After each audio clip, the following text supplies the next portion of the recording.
Assalamualaikum warahmatullahi wabarakatuh. Innalhamdulillah nahmaduhu wa nasta'inuhu wa nastaghfiruh. A'udzubillahi min syururi anfusina wa min sayyiati a'malina. May yahdihillahu fala mudilla lahu wa may yudlil fala hadiya lahu. Asyhadu an la ilaha illallah wa asyhadu anna Muhammadan amma ba'd. Allahumma shalli ala sayyidina Muhammad wa ala alihi wasallam. Teman-teman yang saya banggakan, berjumpa lagi dengan saya Muhammad Farudin. Hari ini kita akan membahas terkait mata kuliah fikih riba dan muqarrar, di mana mata kuliah ini bahkan mata kuliah konsentrasi bisnis syariah yang bertujuan agar mahasiswa memahami teori-teori dan kaidah tentang landasan hukum dan praktik-praktik yang terlarang dalam transaksi bisnis syariah, serta mampu melakukan penelitian ilmiah di bidang bisnis syariah, khususnya dari hukumnya. Ada beberapa materi yang ingin disampaikan, namun pada hari ini kita akan membahas materi terkait dengan objek akad yang tidak halal dan transaksi yang dilarang. Nanti saya harapkan dalam pertemuan hari ini mahasiswa mampu mencapai beberapa capaian. Pertama adalah mahasiswa mampu menjelaskan objek akad yang tidak halal, lalu kemudian syarat-syarat dan kriteria serta ketentuan hukum atau landasan hukum yang menjadikan hal tersebut dilarang, kemudian transaksi, menjelaskan juga tentang transaksi yang dilarang. Pertemuan kali ini akan menggunakan metode daring ya teman-teman, menggunakan Zoom. Tentu di dalamnya nanti akan ada diskusi, presentasi, dan pemecahan masalah.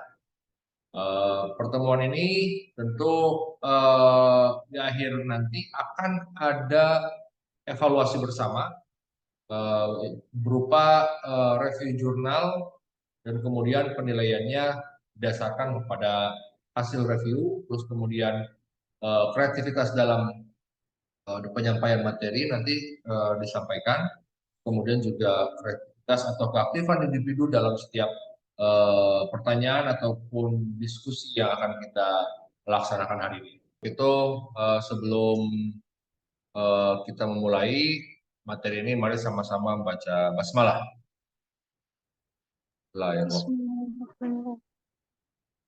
Baik teman-teman, izinkan saya share materinya dulu ya. Nanti akan kita sampaikan selama 15 menit ke depan. Setelah itu nanti kita akan diskusikan bersama. Bagi siapa saja yang ingin bertanya nanti mungkin bisa raise hand ya. Terus kemudian nanti di akhir ada evaluasi. Ada evaluasi, ada tugas yang harus teman-teman. Teman-teman yang saya banggakan, hari ini akan kita bahas di dalam pertemuan mata kuliah fikih riba dan muqarrar ini. Nah, apa saja sebenarnya objek akad yang tidak halal atau dilarang di dalam Islam? Itu kita sebelum itu kita akan memasuki terlebih dahulu ke pembahasan mengenai hukum syara.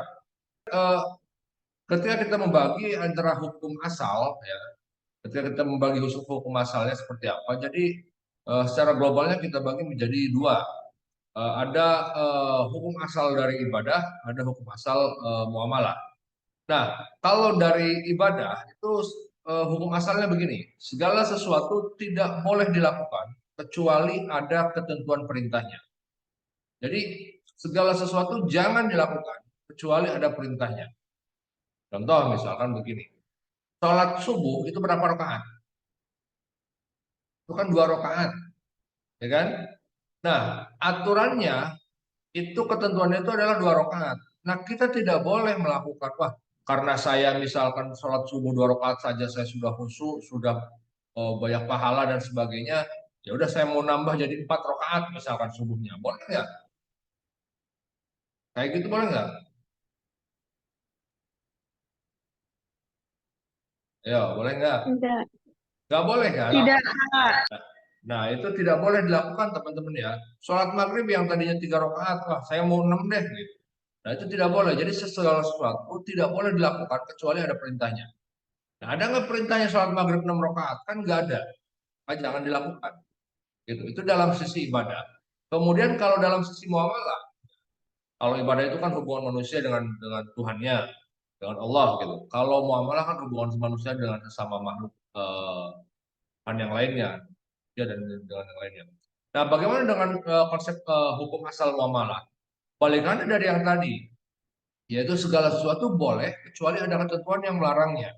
Kalau di dalam ibadah itu segala sesuatu tidak boleh kecuali ada perintahnya. Kalau di dalam muamalah justru kebalikannya.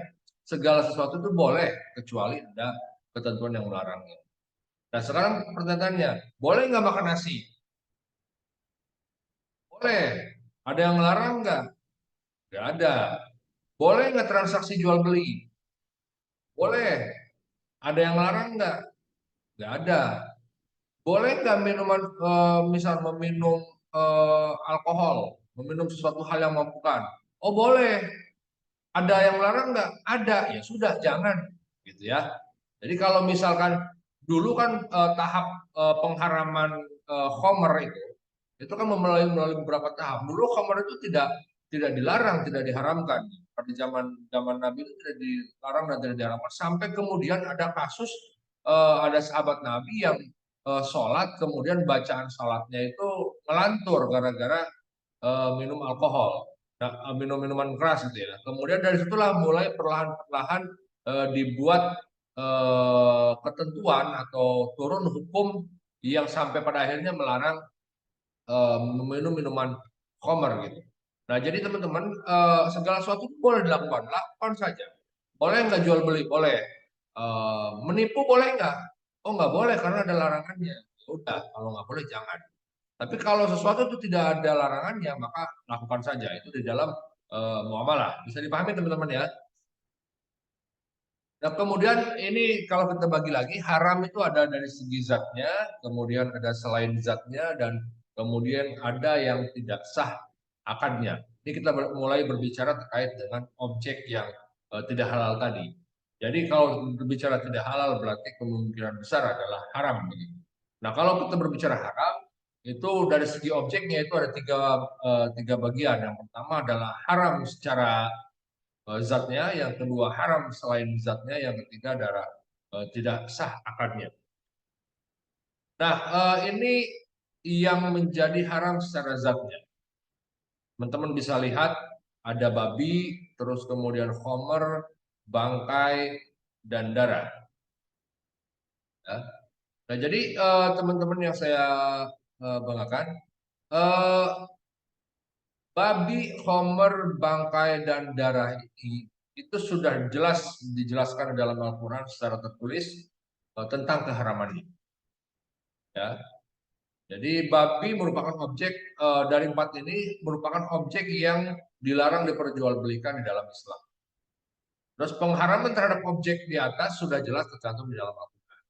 Misalkan hurrimat alaikumul maitatu waddam walahmal hinzir, kan begitu ya dalam Al-Quran itu diharamkan bagi kamu maitah itu bangkai, hurrimat alaikumul maitatu waddam walahmal hinzir, darah dan daging babi. Terus kemudian pengharaman tentang khamr juga ada dalil di dalam Al-Quran begitu. Eh, karena itu melalui pentahapan-tahapan yang kemudian pada akhirnya titik akhirnya khamr itu menjadi diharamkan. Nah, teman-teman, kalau sudah diharamkan, apalagi secara qot'i atau secara tekstual tertulis di dalam Al-Quran, maka itu tidak bisa siapapun atau orang, tidak ada satu orang pun atau ulama sekalipun yang eh, akan berbicara bahwa hukumnya menjadi halal. Contoh babi dan bangkai atau darah ini itu sudah diharamkan dalam Al-Quran. Maka siapapun tidak akan berani berubah hukum itu menjadi halal. Adapun dalam kondisi tertentu boleh dimakan itu dalam kondisi darurat, tapi hanya statusnya menjadi boleh, bukan menjadi halal. Gitu ya. Jadi statusnya menjadi boleh saja dengan kadar tertentu dalam kondisi darurat. Kita boleh memakan daging babi karena memang dalam kondisi darurat tidak ada makanan lain. Kemudian kita berada di gurun pasir misalkan, kita sudah 2 minggu tidak makan, terus hanya ada daging babi yang dapat kita makan secukupnya saja tanpa berlebihan. Nah itu boleh dilakukan, tapi bukan halal hukumnya. Boleh dilakukan hanya untuk mempertahankan hidup manusia, begitu, dirinya sendiri. Lalu kemudian ini dalilnya teman-teman, landasannya di dalam Al-Quran. Yang pertama, hormat alaikumul maitatu wa damu wa lahmul khinzir wa ma uhilla li ghairillahi bih. Haramkan bagimu memakan bangkai, darah, daging babi, dan daging hewan yang disembelih bukan atas nama Allah. Terus kemudian, ya ayyuhalladzina amanu ya ayyuhalladzina amanu innamal khamru wal maisiru wal ansabu wal azlam rijsum min amali syaiton fajtanibuhu fajtanibuhu la'allakum tuflihun. Hai orang-orang yang beriman, sesungguhnya meminum khamr, berjudi atau berkorban untuk berhala, mengundi nasib dengan panah adalah termasuk perbuatan setan. Maka jauhilah perbuatan-perbuatan itu agar kamu mendapat surat Al-Maidah ayat 9. Teman-teman hati-hati ya terkait perkara-perkara yang tadi saya sebut. Nah, kemudian perihal yang kedua adalah kalau yang tadi kan haram secara zat ya, dia haram. Kalau ini haram zatnya nggak haram. Jadi haram selain zatnya. Ada apa saja? Di sini ada riswah, ada tadlis, ada tagrir atau goror, terus kemudian ada ihtikar, ada ba'i najas, ada riba, dan ada maisir. Nah, teman-teman yang saya banggakan, kita akan kupas satu persatu. Riswah itu adalah praktek penyuapan. Orang ingin masuk menjadi pekerja di instansi tertentu, kemudian dia memberikan sejumlah uang kepada pejabat yang mempunyai kepentingan. Ya, Pak, saya pengen masuk di posisi manajer misalkan. Terus kemudian dia memberikan sejumlah uang ataupun barang kepada orang tersebut guna mempengaruhi keputusan pimpinan tersebut sehingga menguntungkan dirinya dan merugikan orang lain. Nah, itu adalah riswah, suap. Nah, bagaimana konsekuensinya orang yang menyuap, dan orang yang disuap? Jadi ada konsekuensinya.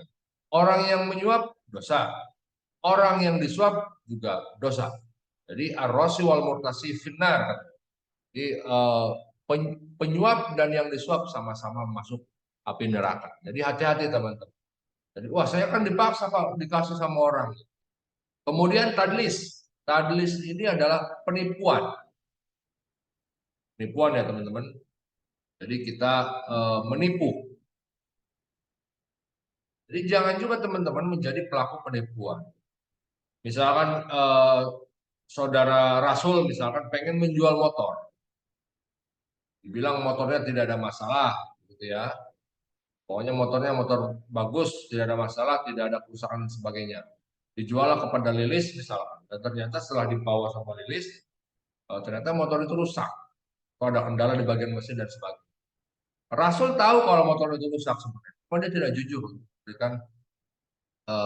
memberikan tahu kepada Lilis sehingga Lilis merasa tertipu. Nah, transaksi di dalam Islam juga harus dihindari hal-hal semacam ini. Ya, penipuan semacam ini harus. Kemudian ada tagrir. Tagrir itu adalah tidak jelas. Ya, sesuatu itu menjadi tidak jelas. Contoh misal, Ririn Aulia misalkan mau menjual mangga ke Valia. Valia saya mau jual mangga dalam karung. Mangganya ada dalam karung. Terus kata Valia, mangga apa? Saya juga nggak tahu mangganya mangga apa. Boleh saya lihat nggak? Boleh saya lihat nggak? Enggak katanya. Pokoknya kamu beli aja satu karung. Tapi saya nggak tahu juga mangganya mangga apa. Terus kemudian kata Valia, ya ini saya juga kan nggak bisa lihat katanya. Gimana itu? Warnanya bagaimana? Cuma wanginya aja kecium begitu kan? Tapi dari segi bentuknya dia nggak pernah melihat itu mangga apa, terus kemudian warnanya udah kuning atau tidak. terus kemudian kondisinya masih bagus atau udah busuk, dia juga tidak tahu. Nah, di situ terdapat sesuatu hal yang tidak jelas. Banyak-banyak yang tidak jelas. Ketika transaksi itu terjadi, maka transaksi itu menjadi tidak sah atau dilarang. Karena apa? Karena menjual sesuatu hal barang yang tidak jelas. Nah, itu salah satu contoh dari tagrir. Terus kemudian ada ihtikar. Ihtikar itu semacam monopoli yang dilakukan untuk apa namanya mencari keuntungan sendiri. Ihtikar itu bisa jadi juga disebut dengan penimbunan. Penimbunan kemudian untuk mencari keuntungan sendiri. Meningkatkan harga, kemudian mendapatkan keuntungan dari harga tersebut yang sudah ditingkatkan tadi dalam kasus penimbunan. Terus kemudian bayi najas. Nah, bayi najas ini rekayasa pasar ya. Salah satu rekayasa pasar dalam eh, apa namanya permintaan, dalam permintaan palsu. Nah, selanjutnya adalah yang disebut dengan bayi najas tadi ya. Selanjutnya adalah riba. Riba seperti kita tahu teman-teman, bahwa riba memang bahaya ya. Riba sangat bahaya. Ini jadi bukan hanya di dunia perbankan, tapi juga dalam kehidupan sehari-hari. Tapi mengenai riba saya pikir teman-teman sudah hafal ya. Terus kemudian maisir. Nah, maisir ini adalah judi. Nah, judi juga menjadi eh, tidak boleh ya. Jadi tidak boleh atau haram. Nah, semua barang, semua hal ini ya, dari riswah sampai ke maisir tadi, itu barangnya nggak haram. Barangnya nggak haram, tapi prosesnya yang haram. Ya, tapi proses mendapatkan barang tersebutlah yang kemudian menjadi haram. Misalkan menyuap seorang riswah yang menyuap seorang daun memberikan jam tangan. Jam tangannya nggak haram, tapi proses memberikan jam tangan karena ada keinginan atau kepentingan tertentu itulah yang menjadikan transaksi itu menjadi haram. Kemudian kita lanjutkan. Nah, ini ya, tadlis dan tagrir ini terbagi ke dalam 4 jenis ya. Tadi satu lagi saya lupa menyebutkan. Yang pertama adalah dari segi harga, terus kedua adalah dari segi kuantitas, jumlahnya. Misalkan jumlahnya mau beli mangga berapa, itu ada mangga ada berapa tuh, ada mangga saya mau jual tuh di dalam karung berapa kilo, nggak tahu dia berapa kilo. Ya udah ditimbang dulu, nggak ada timbangannya, gitu kan. Nah, itu kan dari segi kuantitas nggak jelas. Ya udah, kalau itu bijian ada berapa biji, ya pokoknya sekarung aja katanya. Boleh lihat bijinya nggak boleh katanya, jual sekarung aja. Nah, itu kan nggak jelas secara kuantitas. Terus kemudian waktu penyerahan, kapan diserahkannya seperti yang tadi saya jelaskan. Terus juga kualitas, apakah udah busuk, apakah masih bagus, apakah matang atau masih mentah dan sebagainya. Nah, itu bukan hanya berlaku di buah-buahan, tapi di seluruh barang yang ditukarkan atau diperjualbelikan. Nah, ini dalilnya teman-teman ya, bisa dilihat dalil tentang tadlis dan penipuan. Ya ayyuhalladzina amanu la ta'kulu amwalakum bainakum bil batil illa an takuna tijaratan an taradin minkum wala taqtulu anfusakum innallaha kana bikum rahim. Jadi di sini dijelaskan bahwa kita dilarang untuk memakan harta dengan cara yang batil kecuali dalam perdagangan yang berlaku atas dasar suka sama suka. Jadi eh, perdagangan juga harus atas dasar suka sama suka. Tidak boleh kita menjual barang kepada seorang padahal orang itu nggak mau membeli barang itu terus kemudian kita paksa. Itu tidak boleh. Begitu juga sebaliknya. Orang pembeli tidak boleh memaksa penjual untuk menjual barangnya dengan harga sesuai keinginan pembeli, padahal si penjual tidak berkenan dengan harga tersebut. Jadi di dalam prinsip jual beli itu harus ada prinsip antarodin minkum. Jadi antarodin minkum ini adalah sama-sama ridho di antara berbagai pihak yang bertransaksi tersebut. Maka ketika tadlis atau penipuan ini dilarang, kenapa dilarang? Dia melanggar prinsip syariah yaitu prinsip antarodin minkum. Terus kemudian sedangkan tagrir itu tagrir ikhtikar, rekayasa pasar dalam supply, terus buy najas, eh, atau rekayasa pasar dalam demand, riba, maisir, dan riswa dilarang karena melanggar prinsip la tazlimu wa la tuzlamu. Jadi ini semua dilarang karena melanggar prinsip la tazlimu wa la tuzlamu. Apa itu la tazlimu wa la tuzlamu? Jadi kita tidak boleh menyakiti atau berbuat zalim terhadap orang lain, dan kita juga tidak boleh dizolimi sama orang. Oke, yang ketiga, teman-teman, itu ada yang tidak sah akadnya. Tadi kan pertama kan karena haram secara zatnya, yang kedua haram selain zatnya, yang ketiga tidak sah akadnya.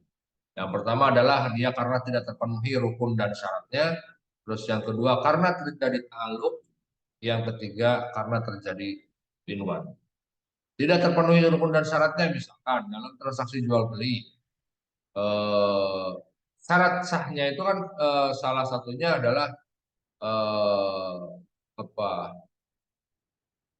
barang itu harus ada, objeknya harus ada ada objeknya yang dijual. Karena jual beli itu atau pertukaran barang itu tidak mungkin terjadi jika hanya ada pembeli dan penjual, sementara barangnya tidak ada. Nah, itu tidak terpenuhi rukun dan syaratnya, gitu ya. Jadi tidak terpenuhi rukun dan syarat. Jadi kalau ada pembeli, ada penjual, tapi nggak ada barang yang dijual, maka itu tidak akan terjadi atau tidak sah akadnya. Atau ada penjual, ada barang, tidak ada pembeli, itu juga sama, ya. Atau misalkan jual beli dengan orang gila, nah, itu juga tidak memenuhi syarat. Terus kemudian taluk, ya, taluk itu diharamkan karena adanya syarat yang lain yang mengikat sebuah transaksi, di mana transaksi tersebut tidak akan terjadi tanpa adanya syarat tambahan tersebut. Contoh misalkan begini, Ririn punya mobil, mobilnya Avanza, Valia punya mobil Honda Jazz. Valia kemudian mau jual Honda Jazz ke Vitalis. Valia bilang gini, Vitalis saya mau jual mobil ke kamu, mau nggak Honda Jazz? Oke mau, katanya gitu. Tapi Honda Jazz ini saya akan jual kalau Ririn jual mobil Avanza ke saya. Artinya apa? Sesuatu transaksi itu akan terjadi jika disandingkan dengan transaksi lain. Nah, itu yang disebut dengan ta'alluq. Nah, itu tidak boleh, ya. Tidak boleh disyaratkan seperti itu, teman-teman, ya. Terus yang kedua adalah two in one. Dilarang karena terjadinya transaksi diwadahi oleh dua akad sekaligus. Hal tersebut menyebabkan ketidakpastian akan mana yang digunakan. Contoh misalnya begini, Lilis misalkan, kata Lilis, saya jual sewa mobil ini. Ngomongnya ke Dita Lilis misalkan, saya jual sewa mobil ini. Nah, itu kan ada dua akad gitu kan, ada jual, ada sewa. Nggak jelas tuh akad mana yang dipakai. Ini jual apa sewa sih? Nah, itu yang disebut dengan two in one. Jadi tidak boleh melakukan transaksi. Oke, teman-teman, itu sekilas terkait dengan mata kuliah kita hari ini. Jadi silakan teman-teman jika ingin ada yang ditanyakan bisa raise hand terlebih dahulu, baru kemudian nanti saya akan panggil satu persatu. Selanjutnya saya akan stop share dulu, ya. Oke, silakan. Ada yang ingin bertanya? Silakan di raise hand saja dulu. Atau ingin menambahkan barangkali atau mengkritisi. Oke, di sini sudah ada tiga calon penanya, yaitu Vitalis Mutiara, Erlinda, Bubun Albuni. Baik, saya coba kita mulai dengan tiga pertanyaan dulu, ya. Kita mulai dengan tiga pertanyaan dulu. Silakan untuk saudara Erlinda, eh, dibuka mic-nya jika ingin ada pertanyaan. Izin bertanya, Pak. Ya, Bagaimana jika meminjam uang, kemudian kita mengiming-imingi sesuatu pemberian di luar pokok pinjaman? oke. Eh, mau langsung saya jawab atau langsung saya jawab aja, ya? Ya. Langsung saya jawab ya. Jadi pertanyaannya adalah bagaimana jika meminjam uang, Kemudian kita mengiming-imingi sesuatu pemberian di luar pokok pinjaman. kemudian kita mengiming-imingi pemberian, sesuatu pemberian di luar pokok pinjaman. Oke, contoh misal begini ya. Erlinda mau pinjam uang ke saya, itu kan seharga 1 juta. Kemudian Erlinda bilang, Pak, saya mau minjem uang 1 juta, boleh nggak? Nanti saya ganti 1,100,000. Nah, itu kan berarti lebih dari jumlah pokok pinjaman kan, yang 100 ribunya kan, ya nggak? Ya, Nah, itu haram nggak? Itu haram teman-teman ya. Itu yang disebut dengan riba. Jadi riba itu kan kul qardin jarra naf'an fahuwa riba. Jadi kalau ada utang piutang atau akan pinjam meminjam yang di dalamnya ada ziyadah, ada tambahan, ya, ada manfaat yang diambil dari pinjaman tersebut. Manfaat di sini adalah tambahan tadi, maka dia masuk ke dalam riba. Terlepas yang mensyaratkan itu adalah peminjam ataupun yang meminjamkan. Itu ya, Erlinda, apa bisa dipahami? iya Pak, bisa dipahami. Oke, baik. Selanjutnya Bubun, Baik, silakan. izin bertanya Pak, Ya, bagaimana jika ada salah satu dari 3 syarat pertukaran barang ribawi itu tidak terpenuhi Pak? Itu. jika ada salah satu syarat pertukaran barang ribawi tidak terpenuhi. Oh, berarti ini di luar konteks ini ya, tapi nggak apa-apa, saya akan coba jawab. Jadi konteks ribawi itu eh, barang ribawi itu barang yang memungkinkan terjadinya riba di dalamnya. Contoh barang ribawi itu emas, perak, terus gandum, garam, ya. Jadi eh, zahab zahab, fiddah bil fiddah, wa tamar bil tamar gitu. Nah, ini teman-teman, kalau kita menukarkan emas dengan emas lagi, maka harus sama. Apa yang sama? Pertama, harus sama kualitasnya. Yang kedua, harus sama kuantitasnya. Yang ketiga, harus sama waktu penyerahannya. Kalau pertukaran barang sejenis yang merupakan barang ribawi. Nah, yang dimaksud dengan salah satu dari 3 syarat tadi adalah itu. Ya, mau salah satunya, apalagi ketiganya tidak sama, misalnya secara kualitas tidak sama, secara kuantitasnya juga tidak sama. Pokoknya salah satu saja tidak sama itu menjadi tidak boleh. Itu kalau pertukaran barang ribawi. Ada yang bertanya lagi? Jika tidak ada, mungkin bisa kita cukupkan.